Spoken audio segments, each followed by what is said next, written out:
Hello friends, welcome to my channel rewind history.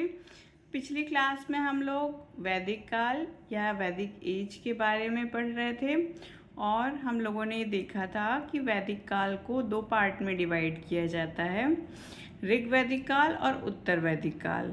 Rig वैदिक काल की समयावधि 1500 से 1000 ईसा पूर्व रखी गई है और उत्तर वैदिक काल की समयावधि 1000 से 600 ईसा पूर्व के मध्य रखी गई है। पिछली क्लासेस में हम लोगों ने ऋग्वैदिक काल यानी कि 1500 से 1000 ईसा पूर्व जिसका समय है उसके विषय में अध्ययन किया और आज की क्लास में हम लोग उत्तर वैदिक काल के विषय में अध्ययन करेंगे। तो चलिए आइए आज की क्लास को स्टार्ट करते हैं। आज हम लोग उत्तर वैदिक काल के बारे में अध्ययन करेंगे जिसकी समयावधि 1000 से 600 ईसा पूर्व है और इस काल के विषय में मुख्य रूप से जानकारी प्राप्त करने के लिए हमारे पास जो स्रोत हैं उनमें संहिता, ब्राह्मण, आरण्यक और उपनिषद ग्रंथ आते हैं। संहिताओं में हमने पढ़ा था कि ऋग्वैदिक काल के विषय में जानने के लिए जो एकमात्र स्रोत हमारे पास है वो ऋग्वेद है। यहाँ उत्तर वैदिक काल के विषय में जानकारी प्राप्त करने के लिए हमारे पास जो संहिता ग्रंथ हैं वो सामवेद, यजुर्वेद और अथर्ववेद है। ब्राह्मण ग्रंथ जो गद्य में लिखे गए ताकि वेदों को सरल किया जा सके या उनको समझने में आसानी हो सके। और ब्राह्मण ग्रंथों में मुख्य रूप से कर्म कांडों का महत्व के बारे में जानकारी दी गई है गाथाओं के माध्यम से। फिर आरण्यक ग्रंथ आते हैं। आरण्यक ग्रंथ जो हैं उनमें दार्शनिक वेदों के विषय में और वेदों में जो भी विषय वस्तु दी गई है उनके विषय में दार्शनिक या रहस्यात्मक बातें लिखी गई हैं आरण्यक ग्रंथों में। और उपनिषदों की यदि बात करें तो ये वेदों का बिल्कुल आखिरी भाग है, इसलिए इन्हें वेदांत भी कहा जाता है और इसमें आत्मविद्या के विषय में चर्चा की गई है। यदि उत्तर वैदिक काल के मृत भांडों के विषय में चर्चा की जाए तो हम देखते हैं कि उत्तर वैदिक काल यानी कि जो 1000 ईसा पूर्व से लेकर 600 ईसा पूर्व का काल है उसमें मुख्य रूप से चित्रित धूसर मृत भांड जिन्हें पेंटेड ग्रेववेयर कहते हैं उनकी संख्या अधिक दिखाई देती है या ऐसा प्रतीत होता है कि इस प्रकार के मृत भांड इस समय प्रयोग में लाए जाते रहे होंगे। उत्तर वैदिक काल की जो सबसे महत्वपूर्ण बात है वो है लोहे का प्रयोग या लोहे की जानकारी। और ऋग्वैदिक काल और उत्तर वैदिक काल के मध्य जो विभाजन हुआ है उसका भी जो हम मुख्य आधार देखते हैं तो यही लोहे की खोज या लोहे के प्रयोग से इसको जोड़कर देखते हैं। तो उत्तर वैदिक काल अपने आप में इसलिए भी खास हो जाता है या महत्वपूर्ण हो जाता है क्योंकि लोहे के प्रयोग या लोहे के उपयोग ने मनुष्य के जीवन को पूरी तरीके से बदल दिया और क्रांतिकारी परिवर्तन हुए। जैसे कि कृषि कार्यों में अब आसानी होने लगी थी, जो शस्त्र या औजार बने वो पहले की अपेक्षा ज़्यादा सहज था उनसे काम करना या कृषि करना। वो जंगलों को साफ करने, खेतों में खेती के से जुड़े हुए कार्यों को करने के लिए लोहा जो है वो बहुत मददगार साबित हुआ। तो इस प्रकार लोहे के प्रयोग की जो जानकारी थी या लोहे का प्रयोग जब मनुष्य करने लगा तो मनुष्य के जीवन या जीवन शैली में बहुत परिवर्तन आए और ये जो काल था ये उत्तर वैदिक काल था। यदि हम उत्तर वैदिक काल में जो आर्यों का निवास स्थान था या जो जहाँ वो रहते थे उनका जो विस्तार क्षेत्र था उसके विषय में चर्चा करें तो हम देखते हैं कि मुख्य रूप से आर्यों का जो निवास स्थान या विस्तार क्षेत्र था वो कुरु पांचाल क्षेत्र को माना गया है। कुरु पांचाल क्षेत्र जो है वो आर्य सभ्यता का जो मुख्य एक स्थल होता है या निवास विस्तार स्थल होता है वही समझा गया था। हालांकि आर्य सभ्यता का केंद्र जो है वो मध्य देश था जो सरस्वती से लेकर गंगा के दोआब तक विस्तृत था। अब जो सेंटर जैसे राजधानी या जो यदि हम अपने देश के विषय में बात करें तो जो सेंटर या जो राजधानी होती है वो उसे सेंटर कहते हैं। तो यदि आर्यों का सेंटर या केंद्र समझा जाए तो जो मुख्य रूप से जो इनका सेंटर या केंद्र था वो मध्य देश था जो कि सरस्वती से लेकर गंगा के दोआब तक विस्तृत था। आर्यों की पूर्व दिशा की ओर प्रसार के विषय में शतपथ ब्राह्मण में वर्णित विदेह माधव की आख्यायिका के अनुसार सरस्वती से सदा नीरा के मध्य का क्षेत्र को आर्यों का क्षेत्र बताया गया है। अब यहाँ पर जो विदेह माधव की कथा या आख्यायिका हमें मिलती है शतपथ ब्राह्मण में, उसके अनुसार विदेह माधव जो सरस्वती नदी के तट पर निवास करते थे ने वैश्वानर अग्नि को मुख में धारण किया था और घृत का नाम लेते ही वह अग्नि मुख से निकलकर पृथ्वी पर आ गई और नदियों को जलाता हुआ पूर्व की ओर बढ़ गया। विदेव माधव तथा उनके पुरोहित गौतम राहुगढ़ ने उसका अनुगमन किया, किंतु उत्तर गिरी से बहने वाली सदा नीरा नदी को वह नहीं जला सका। ये जो आख्यायिका है वो हमें इस बात पर या इस परिणाम पर पहुंचने में मदद करती है कि ये आर्यों का जो विस्तार क्षेत्र था वो सदा नीरा नदी से आगे नहीं था। सरस्वती से सदा नीरा के मध्य इस आख्यायिका के आधार पर हम लोग आर्यों के जो विस्तार क्षेत्र है उसको समझा जा सकता है। और विदेह माधव द्वारा अपने निवास स्थान के विषय में पूछे जाने पर अग्नि ने उनसे सदा नीरा के पूरब की ओर रहने का आदेश दिया था। तो यहाँ पे क्लियरली एक तरीके से मेंशन किया ही गया है कि जो आर्यों का मुख्य या उत्तर वैदिक काल में जो आर्यों का मुख्य स्थल था वो सरस्वती से सदा नीरा के मध्य के क्षेत्र को ही बताया गया है। यदि हम आर्यों के राजनीतिक संगठन के विषय में चर्चा करें और राजा की स्थिति को देखने का प्रयास करें तो हम ये देखते हैं कि जो राजा है वो उत्तर वैदिक काल में विस्तृत भूभाग का एक छत्र स्वामी था। हालांकि ऋग्वैदिक काल में राजा की स्थिति के विषय में अध्ययन करते वक्त हमने देखा था कि राजा जो था वो एक कबीले के सरदार की तरह उसकी भूमिका होती थी। वो भूभाग या किसी भूमि का मालिक नहीं होता था। उसका मुख्य काम सिर्फ इतना था कि युद्धों को वो नेतृत्व प्रदान करता था और इसके बदले जनता खुश होकर उसे उपहार दिया करती थी। ये एक सामान्य राजा की जो अवधारणा थी वो ऋग्वेद काल में हमको देखने को मिलती है। लेकिन उत्तर वैदिक काल में राजा की स्थिति में परिवर्तन देखने को मिलता है। वो अब विस्तृत भूभाग का एक छत्र स्वामी समझा जा रहा है।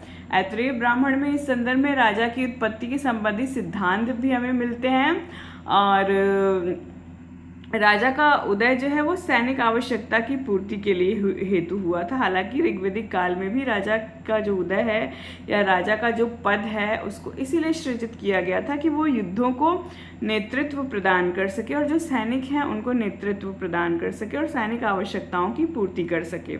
यहाँ उत्तर वैदिक काल में भी उसकी जो भूमिका है या उसका जो रोल है वो सेम है। यदि उपाधियों के विषय में चर्चा करें तो हम ऋग्वैदिक काल में देखते हैं कि राजा जो है वो कोई विशेष उपाधियां धारण नहीं करता था। हालांकि इस संदर्भ में उत्तर वैदिक काल में हमें परिवर्तन दिखाई देता है और उपाधियां राजा धारण करता था, ऐसा उल्लेख हमें ग्रंथों में मिलता है। और उसकी जो मुख्य उपाधियां थीं वो राजाधिराज, एकराट, सम्राट, इस तरीके की उपाधियां राजा ग्रहण किया करते थे। सभा एवं समिति राजा की निरंकुशता पर रोक लगाती थी। अब सभा और समिति ये दोनों ही संगठन ऋग्वैदिक काल में भी मौजूद थे और इनका जो काम था या जो कार्य प्रणाली थी वो यही थी कि वो राजा की निरंकुशता पर रोक लगाती थी। लेकिन अब समय के साथ ये दोनों ही संगठन ज़्यादा पावरफुल या ज़्यादा शक्तिशाली नज़र आते हैं और उत्तर वैदिक युग में जो सभा और समिति है उनके अधिकारों में पर्याप्त वृद्धि हुई। और अथर्ववेद में सभा और समिति को प्रजापति की दो पुत्रियां कहा गया है। इस प्रकार हम देखते हैं कि जो सभा और समिति हैं उनके अधिकारों में पर्याप्त वृद्धि हुई होगी और इस प्रकार से उल्लेख किया गया है कि वो प्रजापति की दो पुत्रियों के समान हैं।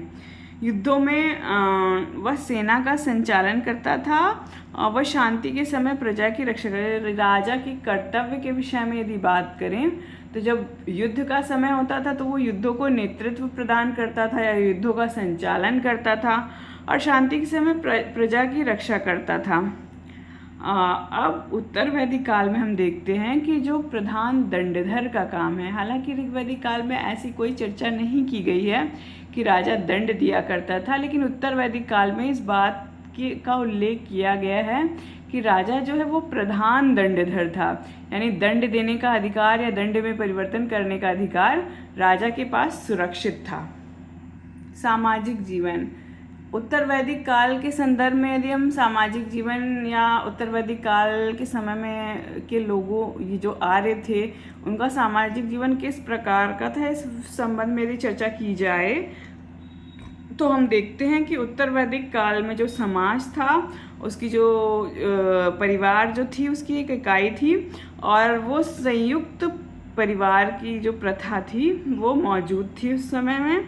और जो परिवार होते थे वो मुख्य रूप से पितृसत्तात्मक हुआ करते थे। हालांकि ऋग्वेद में भी हम लोग इसी प्रकार की प्रथा या प्रणाली को देखते हैं और परिवार पितृसत्तात्मक उस समय भी थे। बाल विवाह जैसी कुप्रथाएं उस समय मौजूद नहीं थी। हो सकता है संभवतः ये कुप्रथाएं बाद में हमारे समाज का हिस्सा बनी हो, लेकिन उत्तर वैदिक काल में बाल विवाह का कोई भी उल्लेख नहीं मिलता है। हालांकि बहुविवाह और विधवा विवाह, इन दोनों की चर्चा पर्याप्त रूप से हमें प्राप्त होती है ग्रंथों में, यानी कि ये दोनों ही प्रथाएं जो हैं वो उस वक्त प्रचलित रही होंगी। स्त्री शिक्षा के बारे में उल्लेख मिलता है कि स्त्रियों को पर्याप्त शिक्षा दी जाती थी। ऋग्वैदिक काल में भी हमने देखा था कि स्त्रियों को शिक्षा दी जा सकती थी। इस संदर्भ में अनेक विदुषु स्त्रियों के नाम भी आते हैं, जैसे लोपा, मुद्रा, घोषा, अपाला, और इन लोगों ने ऋग्वैदिक मंत्रों की रचना भी की थी। तो यहाँ उत्तर वैदिक काल में भी हम सेम ही देखते हैं कि स्त्रियां जो हैं वो शिक्षा प्राप्त कर रही हैं और उनको पर्याप्त अधिकार इस विषय में दिया गया है। हालांकि राजनीति और संपत्ति के अधिकार उनसे वंचित रखे गए हैं। ये अधिकार ऋग्वैदिक काल में भी उनके पास सुरक्षित नहीं थे, यानी राजनीति में वे भाग नहीं ले सकती थी और संपत्ति के भी कोई अधिकार उनके पास सुरक्षित नहीं थे। अथर्ववेद में कन्याओं के जन्म की निंदा की गई है और मैत्रायणी संहिता में स्त्रियों को द्यूत तथा मदिरा की श्रेणी में रखा गया। यानी कि हम देखते हैं कि लेटर जो वैदिक एज है या समय के साथ स्त्रियों की दशा और स्त्रियों के विषय में जो समाज में सोच है वो किस तरीके से परिवर्तित हो रही है। जिन स्त्रियों को विदुषी समझा जाता था, जो मंत्रों की रचना कर रही थी, उनके विषय में ये लेटर एजेस में हम देख रहे हैं कि इस तरीके की बातें ग्रंथों में देखने को मिलती हैं। इसे स्त्रियों की दशा में परिवर्तन का संकेत लगता है। यदि आर्थिक जीवन के विषय में बात करें तो उत्तर वैदिक काल के आर्थिक जीवन के विषय में हम चर्चा करते वक्त कृषि और पशुपालन को देखते हैं। तो ये दोनों ही जो आर्थिक गतिविधियां हैं ये ऋग्वैदिक काल में भी महत्वपूर्ण थी और उत्तर वैदिक काल में भी एक महत्वपूर्ण आर्थिक गतिविधियों के रूप में बनी रही। लोहे के प्रयोग ने कृषि को प्रसार दिया, उत्पादकता में वृद्धि की। तो इस प्रकार कृषि जो है वो एक समाज का या आर्थिक जीवन का एक अभिन्न अंग बनी रही। पशुपालन में भी जो है वो हम परिवर्तन कुछ खास नहीं देखते हैं और पशुपालक ही थे ये आर्य लोग, इसीलिए पशुपालन भी जो है इनकी आर्थिक गतिविधियों में से एक थी।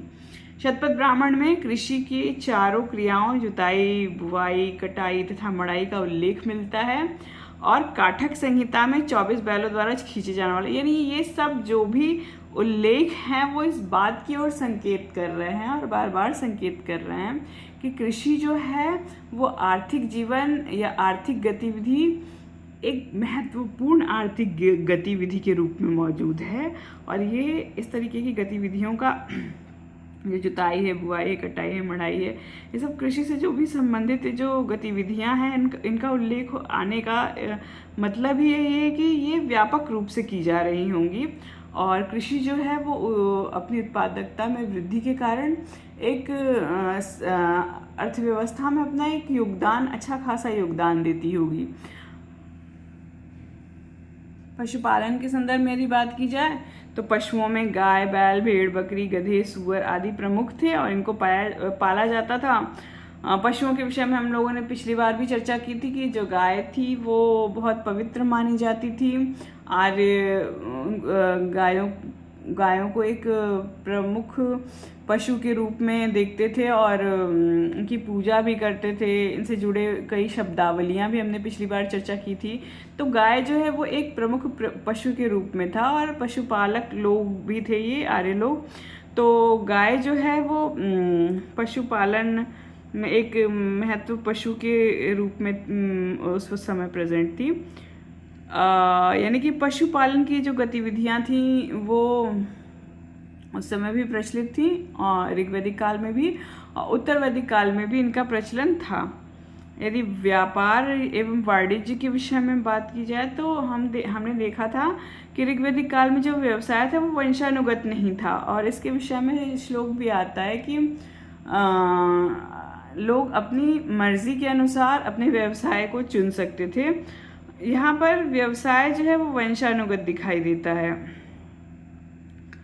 उत्तर वैदिक काल में व्यवसाय अब वंशानुगत हो चला था। व्यापारियों की श्रेणियों का उल्लेख मिलता है। श्रेष्ठिन श्रेणी का प्रधान व्यापारी होता था। तो इस प्रकार हम देखते कि व्यापार, वाणिज्य, कृषि, पशुपालन ये सब आर्थिक गतिविधियां उत्तर वैदिक काल में भी मौजूद थी और ऋग्वैदिक काल में भी ये पर्याप्त रूप से मौजूद थी। यदि धर्म तथा दर्शन के विषय में बात की जाए तो